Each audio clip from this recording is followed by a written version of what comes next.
13th January 2012 at 7:15 p.m., the world's largest Italian cruise ship set sail for its 7 days European tour. The ship was named the Costa Concordia. It was so big that not only it was bigger than the Titanic, but it could seat an additional 2,000 passengers. That's why 4,252 people are on board. If we could talk about entertainment, this ship had everything.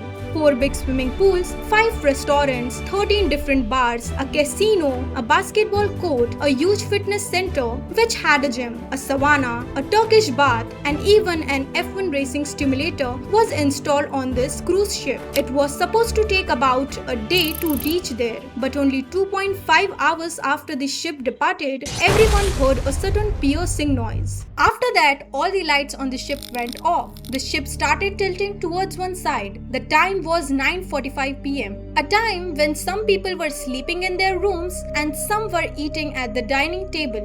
Some people who were sleeping woke up and they came out of their cabins to see what was happening. Meanwhile, the plates of the people sitting at the dinner table started sliding down the side of the table. Passengers were told via intercom that there was an electrical failure on the ship. But the fact was that the engine of the ship had failed. The captain of the ship was hiding this fact from people. After a while, the ship started tilting to the other side. By then, the passengers somewhat realized that this was not an ordinary electrical failure. People were worried that this was another incident similar to Titanic's. Coincidentally, the Titanic accident happened exactly 100 years ago in 1912. And now, when the ship had an electrical failure, the famous Titanic theme song "My Heart Will Go On" was playing in the dining hall of the ship. Slowly, the ship started tilting more. It tilted to the right side and the lower rooms were being filled with water. By then, people had realized that the ship was going to sink. But why were the passengers not being informed properly? Why was the ship's captain so quiet? This ship was operated by an Italian company called Costa Crocea. Initially, this company operated only cargo ships, but in 1948, they launched their Costa lines. Soon after, it became one of the biggest cruise ship companies in Europe. Later in 2000, a company named Carnival Corporation bought it. So, Costa Crocea became a subsidiary company of Carnival. In June 2006, they launched their first ship of Concordia class. So, Costa Crocea became a subsidiary company of Carnival's. The Costa Concordia that we are talking about today, the biggest Italian cruise ship of its time. The cost of making it was $570 million. That day, the captain of the ship was Francesco Schettino, an Italian man who had been working for this company since 2002. Remember his name because he plays an important role in our story. 7:18 p.m., the ship left for its first destination, Savannah, and only 2 hours had passed that the ship deviated from its normal route. It was not a mistake. Captain Schettino wanted to take the ship by a particular island, the Giglio Island in Italy. He wanted the people of the island to see the glittering ship in the dark of night. Whenever a ship passes near the land, it is called a sail past or sail by. Normally, such big ships sail at a distance of 7 to 8 kilometers from shore well into the sea. Because the water needs to be deep enough for such a big ship to sail. But because of this sail by, the ship was only 150 meters away from the shore.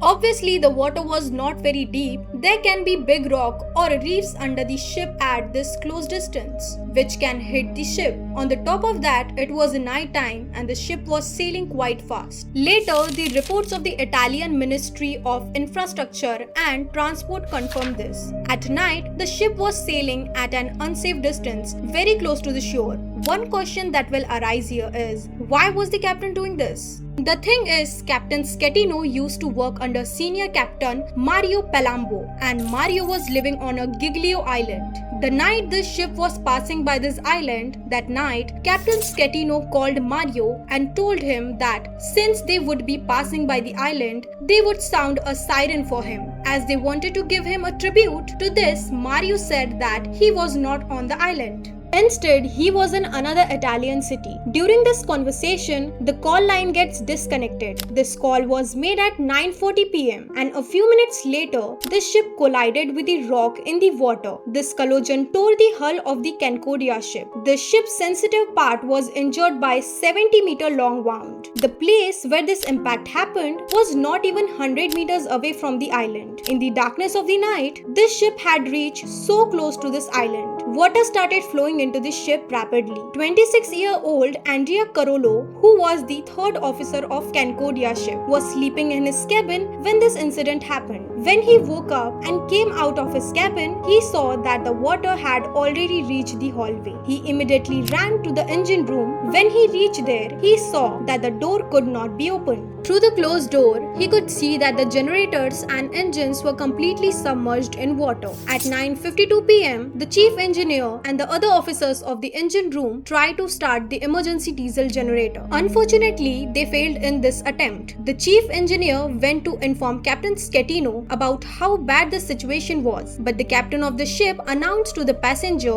that there was nothing to worry about, that it was a simple blackout. Over the next few minutes, the ship was not standing still. Rather, it was moving forward away from the island. At around 10 p.m., Captain Schettino felt that the ship should be turned around. He reasoned that if they sank, it would be more dangerous to be in the middle of the sea. It would be better to stay near the island. The ship took a U-turn, and thus, instead of being upright, it started tilting to the other side. First, it was tilting to the left. Now, it started tilting to the right. The ship's crisis coordinator, Roberto Ferrarini, called Captain Schettino twice, at 10:05 p.m. and 10:07 p.m. In the second call, Captain Schettino finally acknowledged that the ship had some problems, but if he had admitted this problem sooner, it would have been better.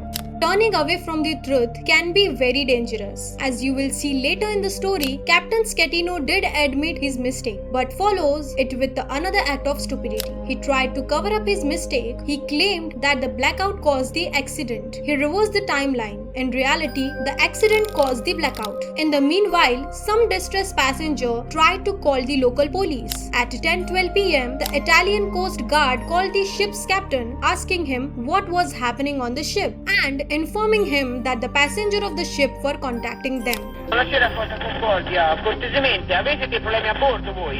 On the other hand, the captain said that nothing devastating had happened. They simply had a blackout. He told them not to worry. Affermativo, abbiamo un blackout e stiamo verificando le condizioni a bordo.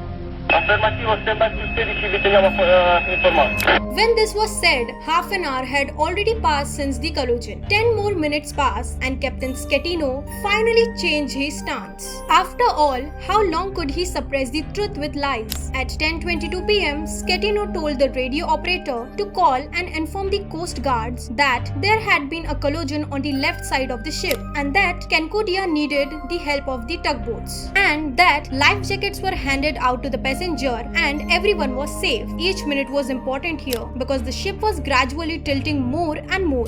Finally, at 10:33 a.m., a general emergency alarm was raised and the passengers were told to gather in the emergency assembly area and wait for further instructions.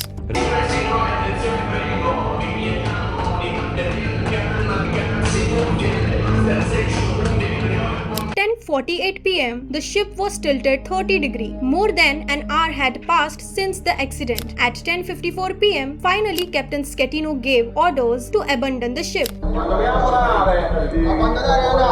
Think about it, friends. More than 4,200 people were stuck on this ship and the ship was tilted by 30 degrees. Many of the lower cabins were submerged in water and things were still about in the upper decks. Nothing was in its place. In this situation, the captain had made only one reasonable decision, to take a U-turn. Now, based on this one good decision, the lying egoistic captain was trying to generate support and wanted people to see him as a hero because of this decision. Undoubtedly, this decision was needed, but the rest of his decisions were unreasonable, an entirely wrong decision. On the top of that, he was spilling up his lies and misguiding passengers on this sinking ship. Later on, our captain did something after which he was thoroughly criticized by the people. As soon as he gave the order to abandon the ship, there was a huge commotion in Concordia. Some people had already fled using lifeboats before this announcement. Some of the others were confident that they could swim, so they jumped into the water. They swam to the island nearby. But after the signals by the captain, chaos ensued.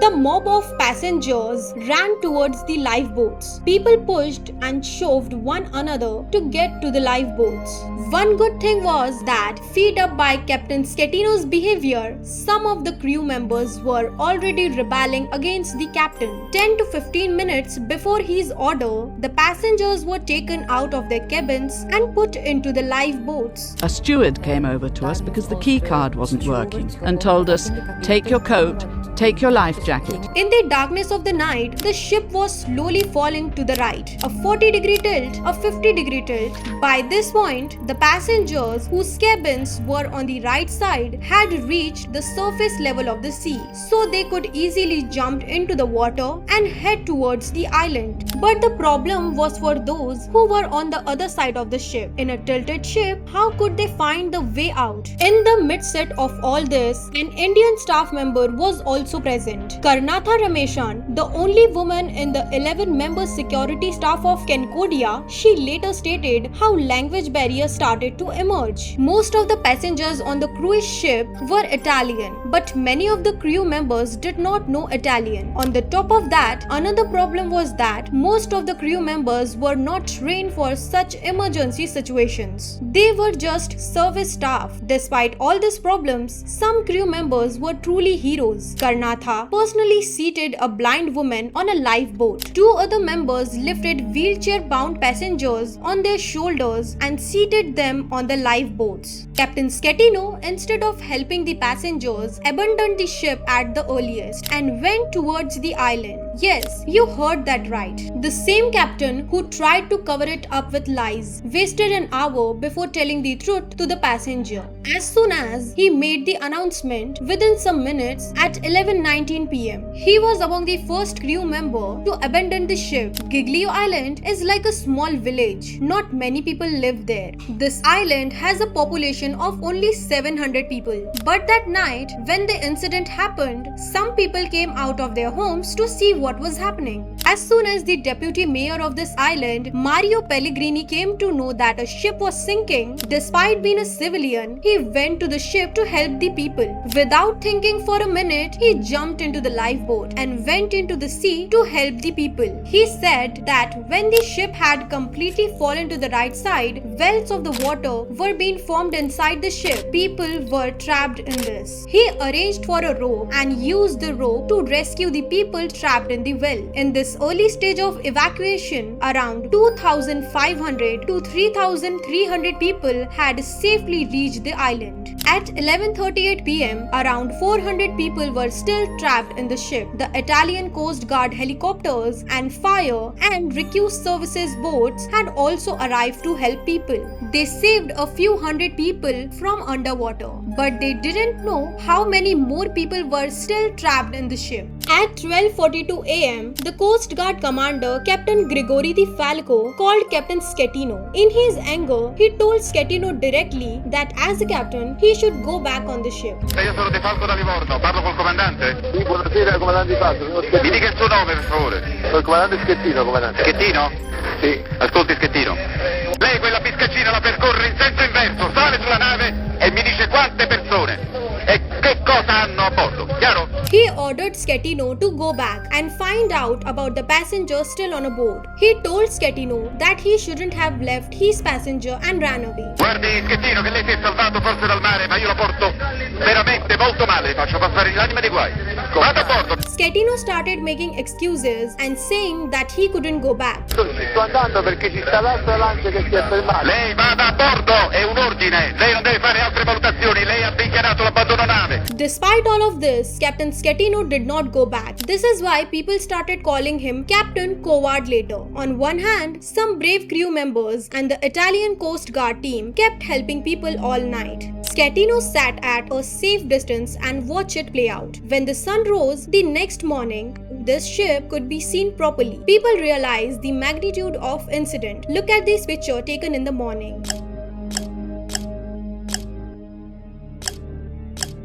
Exactly where this collision happened, you can see that part too. The sheer size of the collision, most of the people had been rescued by morning. 3 people had been confirmed dead, but some people were still trapped in the ship. Meanwhile, the residents of Giglio had found out about this incident and many locals went to help. 700 people were living on this island, but there were 4,000 people on this ship. The residents opened their home to provide shelter to the passengers. Elizabeth Nani, who worked in a Giglio tourist information, reported that all the survivors were in shock. Some people were suffering from hypothermia because the water was very cold. But everyone was desperate and was trying to locate their family members and friends. School, churches, and canteens on this island were opened so that the survivors could get a roof over their heads. But they were also given blankets and dry clothes. But on the other hand, the rescue operation was still going on. It would last for next 2 to 2.5 weeks. The Italian Navy, Coast Guard, Fire, and Rescue Services, everyone had to get involved. Rescue drivers were also needed because the people who were still trapped were not able to open the cabin doors. The water pressure on the other side was so high that they remained trapped inside the cabin. On 14th January, a South Korean couple was rescued who were trapped inside their cabins like this. Most of the people who were killed in this incident died because of this. People who were trapped inside their cabin, they drowned. Had they been informed on time, their lives could also have been saved. A total of 32 people died in this incident.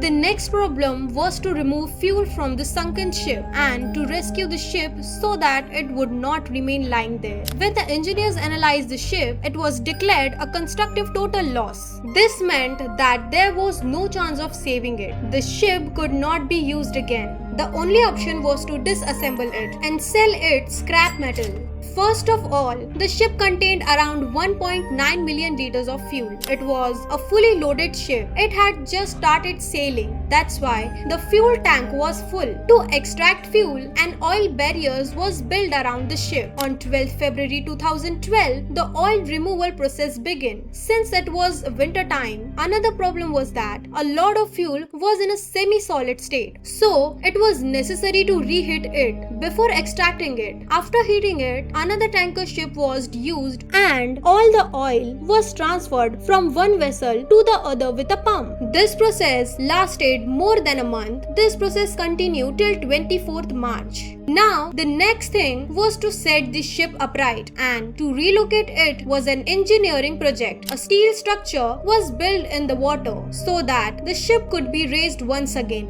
Work on this started a year later, in April 2013. After this, huge boxes were placed on the upper side of the ship. Water was filled in these boxes to make them heavier. Ropes and cables were then used to pull these boxes as weights. These watertight boxes are called caisson. 15 such caissons were installed in total. On 16th September 2013, the actual process of straightening the Concordia began. It took 19 hours to do this. You can see how this was done. By using pulling machines, steel structures, and caisson, the next step was to make the ship float on water. For this, more boxes were used. Caisson were installed on the other side as well. After that, water was drained out from the caisson, which caused the caisson to float. Sound usually used to warn, blared out to shout success.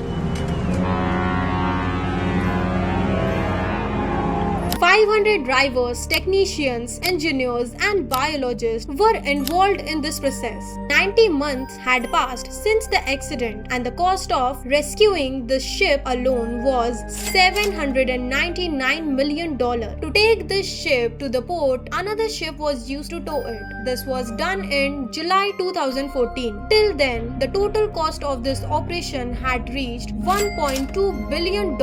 But the company still had more such expenses to bear. It took a lot of efforts and money to scrap metal from this broken ship. More than 350 people worked on this, and this process ended in July 2017.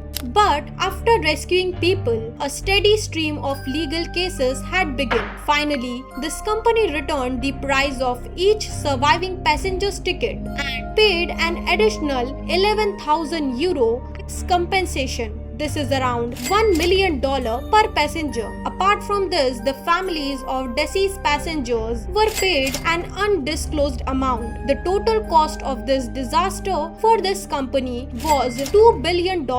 But you must be wondering what happened to the captain of the ship. The guy who was sole reason behind this incident lied to his passenger and didn't give them timely information, and when the ship started sinking, he abandoned the ship first and ran away. Even after the incident, Captain Schettino's habit of lying didn't go away. When the case was being tried in court, he told the court that when the ship was at an angle of 60 degree to 70 degree, his foot slipped and he fell into the lifeboat. And he apparently fell in a peculiar way that he was shipped off. Obviously, no one found this argument believable. The judge did not believe this at all. In 2017, Captain Schettino was charged with manslaughter and he was sentenced to 16 years in jail. Moving forward, some more interesting facts about Schettino were revealed. Mario Palumbo, who was the senior captain in 2003, Schettino worked under him. Palumbo revealed that Schettino had always been a liar. He said that in many cases, instead of admitting his mistake, Schettino preferred to lie. That night, it was a matter of chance that there was another ship's captain was on board, the Concordia, Roberto Bosayo. He was the captain of the Costa Serena, but that night he was on Concordia. But unlike Schettino, he didn't flee the ship. He kept helping people till the end. And in fact, even before Schettino's official announcement, he had already started evacuating the people. Later he said, only a disgraceful man would have left all those passengers on board. It was the most horrible experience of my life. A tragedy, a heartache that I will always carry with me forever. Don't call me a hero. I just did my duty. A captain's duty. Actually, this should be the duty of all humans. Along with the captain, 5 people were arrested, especially the high-ranking officers on the ship that night. Each of them was sentenced to 2 years